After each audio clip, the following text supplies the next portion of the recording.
तारीख 14 अगस्त सन 1947। आज से तकरीबन 75 साल पहले सब तरफ माहौल बहुत ही निराशाजनक था। लोग डरे हुए थे, तो कुछ लोग अपनों से ही बिछड़ गए थे, तो कुछ लोग जिनका मकसद पूरा हो गया था वह बहुत खुश थे।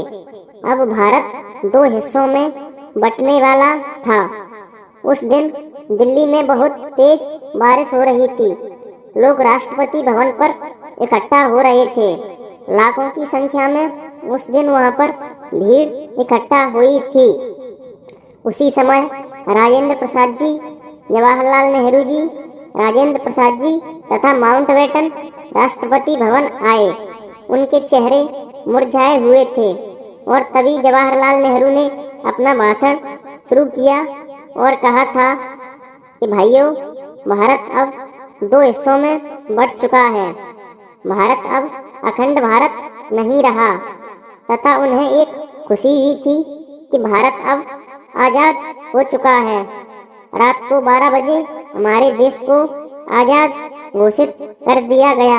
वहाँ खड़े सब लोग महात्मा गांधी के नारे लगा रहे थे और जो लोग रेडियो पर सुन रहे थे वह भी बहुत खुश थे, क्योंकि भारत अब आज़ाद हो गया था। जो सपना हमने करीब 200 साल पहले देखा था, आखिर वह पूरा हो गया था। जब सुबह 8:30 बजे नेहरू तथा उनके मंत्रिमंडल ने राष्ट्रपति भवन में शपथ ली और भारत का तिरंगा लहराया गया, तो वहां बैठे सभी लोग बहुत खुश थे, क्योंकि उन सब का सपना पूरा हो गया था, जो सपना वर्षों पहले देखा गया था। जिस समय दिल्ली में आज़ादी का जश्न मनाया जा रहा था, उस समय गांधी जी बंगाल में थे और वहां पर हिंदू तथा मुस्लिमों के बीच जो सांप्रदायिक दंगे हो रहे थे, उन्हें सुलझाने का प्रयास कर रहे थे। इतिहासकार बताते हैं कि नेहरू के उस भाषण को प्रत्येक भारतवासी ने सुना था, परंतु गांधी जी नहीं सुन पाए।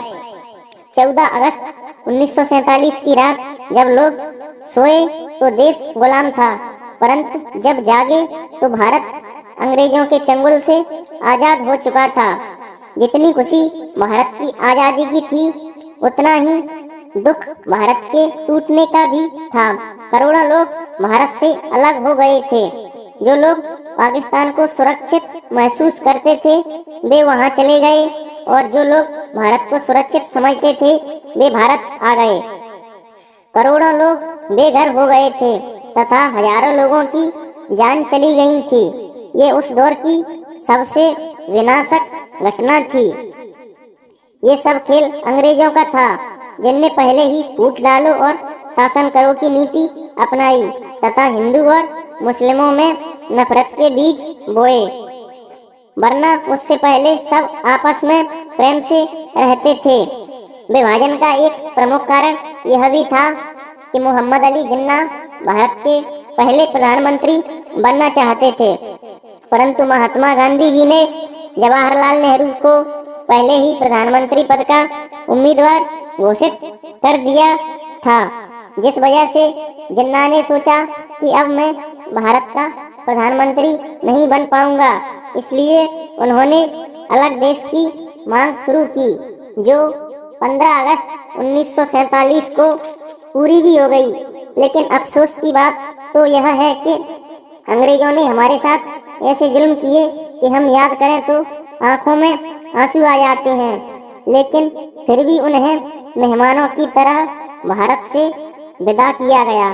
17 अगस्त 1947 को अंग्रेजी सेना की पहली टीम इंग्लैंड लौटी तथा अंतिम टीम उसके एक साल बाद यानी कि 27 अगस्त 1947 को भारत से इंग्लैंड लौटी। और जब अंग्रेजों की आखिरी टोली भारत छोड़कर जा रही थी, तो बैंड बाजे के साथ उन्हें विदा किया गया और उसी दिन अंग्रेजों का नाम हमेशा हमेशा के लिए भारत से मिट गया। दोस्तों, कैसी लगी